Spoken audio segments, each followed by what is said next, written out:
Assalomu alaykum lider kanalining kuzatuvchilari. Mana bahor kelib dalalarda yangi maysalar chiqqan vaqti quyonga ko'pchilik yangi o'tlardan berishmaydi, chunki ichini o'tkazaveradi deb o'ylashadi.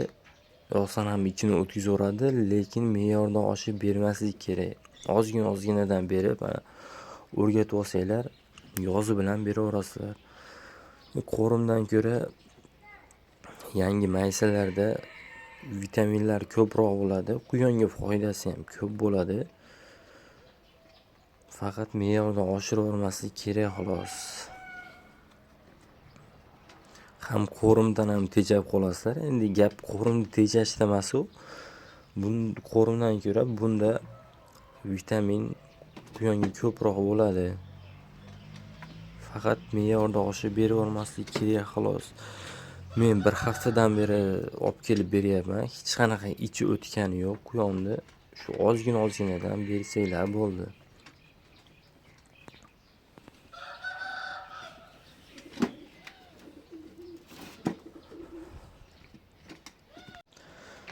Bu tarafdagi quyonlarimizga ham o'sha yangi chiqqan maysadan beryapmiz.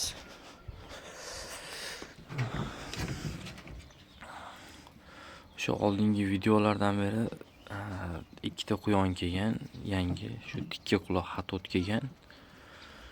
Bu oldingi videodagi sammes bu tepadagi. Bu yoqda yana galant panda kelgan. Akras sharaflari ham chotki kelgan. Sammes bu. Bu yoqdagi oldingi videodagi ikkala samka, xudo xolasa 3-4 yillik bo'g'oz. Endi bularga joy tayyorlab qo'ysak bo'ldi. Hurmatli obunachilar, quyon uchun o'zim katta yasagandim. Videoga ulab ketishga qaror qildim. Ko'rib baho beraverasizlar. Eski mebeldan qilingan materiali. Xo'p. Quyonlarni ham joylab qo'yganmiz. Sammeslar uchun, erkak quyonlar uchun razmeri eng idealni kelgan razmer deb o'ylayman, chunki bo'yiga ham yaxshi, endi ham unchalik kichkina emas. Xo'p.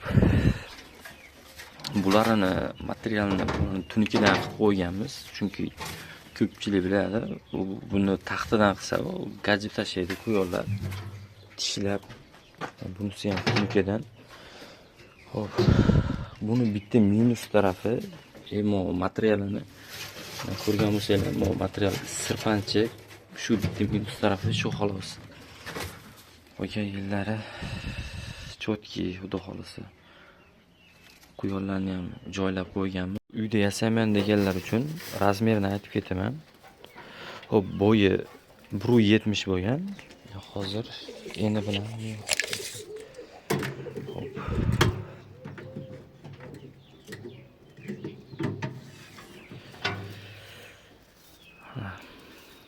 bu 57,5. Endi bunaqasiga ham 1.56. O'z yem yeydiganlar, qo'rm yeydiganlar, o'zim tunikadan yasab qo'yganman. Hammasida bor. Mana. Hammasida bor. Mana bunisida ham bor. Bularda suv idish olsa bo'ldi, lekin karmoshka olmayman, chunki bunda yemni sochib tashlamayapti. O'zim yasagan bo'lsam, qo'l bola qilib yasagan bo'lsam, hozir naridan ko'rsatib o'tib ketaman. Narigi quyonlarimiz ham umuman sochib tashlamaydi. Mana. Buni ham shu o'zim yasab qo'yganman. Mana qo'rimlari joyida turibdi. Umuman sochib tashlashmagan. Shuning uchun ularni ham shu qo'l bola qilib yasab qo'yganman. Endi bitta suv idish muammo bo'lyapti xolos. Shu suv idishdan olsak bo'ldi. Like, podpiska bosib kanalga obuna bo'lib qo'yish esdan chiqmasin.